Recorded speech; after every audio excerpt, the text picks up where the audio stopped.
Dear student, আমার প্রিয় fourth সেমিস্টারের ছাত্রছাত্রী, তোমাদের আপাতত 3টে পরীক্ষা হয়ে গেছে এবং খুবই ভালো লাগছে যে তোমাদেরকে যে সাজেশানগুলো দিচ্ছি আমি, টপ 5 সাজেশান, তার মধ্যে থেকে 3-4টে করে পরীক্ষায় কমন পাচ্ছ তোমরা। তাই খুবই ভালো লাগছে যে তোমাদেরকে একটু হলেও সাহায্য করতে পারছি বলে। যাই হোক, আজকে তোমাদের ডিএসসিসি 8 অর্থাৎ তোমাদের অনার্স পেপারের লাস্ট পরীক্ষার সাজেশানটা দেব। আজকেও টপ 5 প্রশ্নই দেব, 20 নম্বরের 5টা এবং 5 নম্বরের 5টা।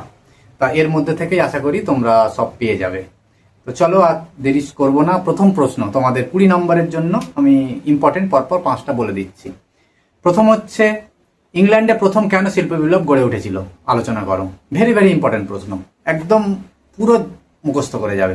দ্বিতীয় প্রশ্ন, মুদ্রণ বিপ্লবের কারণ ও ফলাফল সম্পর্কে আলোচনা করো। ভেরি ভেরি ইম্পর্টেন্ট, খুব খুব গুরুত্বপূর্ণ প্রশ্ন। 3 নম্বর প্রশ্ন, ইংল্যান্ডে কিভাবে সংসদীয় রাজতন্ত্র গড়ে উঠেছিল। খুব ভাইটাল প্রশ্ন, অবশ্যই এগুলো করে যাবে। 4 নম্বর, 1688 সালে ইংল্যান্ডের গৌরবময় বিপ্লবের তাৎপর্য লেখো। খুব ইম্পর্টেন্ট।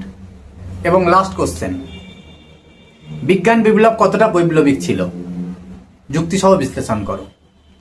এই যে 5টা প্রশ্ন দিলাম, এই 20 নম্বরের 5টার মধ্যে আশা করছি তোমরা 3টে কমন পেয়ে যাবে।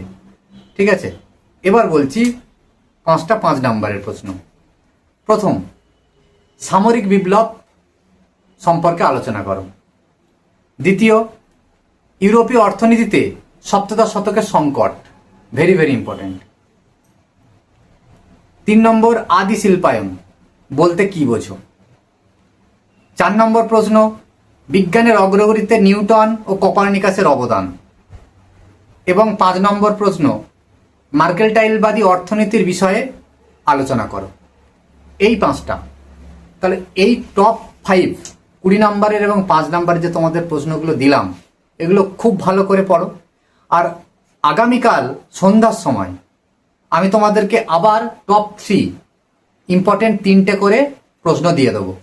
এবং তোমাদেরকে আগেও বলেছি টপ 3 আসতেও পারে, নাও আসতে পারে, তবুও আমি দিয়ে দেবো। আশা করি আসবে। যেমন গতকাল তোমাদের ডিএসসিসি 7-এ 3টে টপ 3-এর মধ্যে 2টো পড়েছে।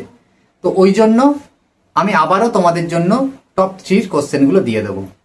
ঠিক আছে, তাই ভালো করে পড়ো। আপাতত এই 5টা প্রশ্ন ভালো করে রেডি করে নাও, তারপরে এর মধ্যে থেকে আমি টপ 3 বলে দেবো। ঠিক আছে, অল দ্য বেস্ট, ভালো করে পড়াশোনা করো।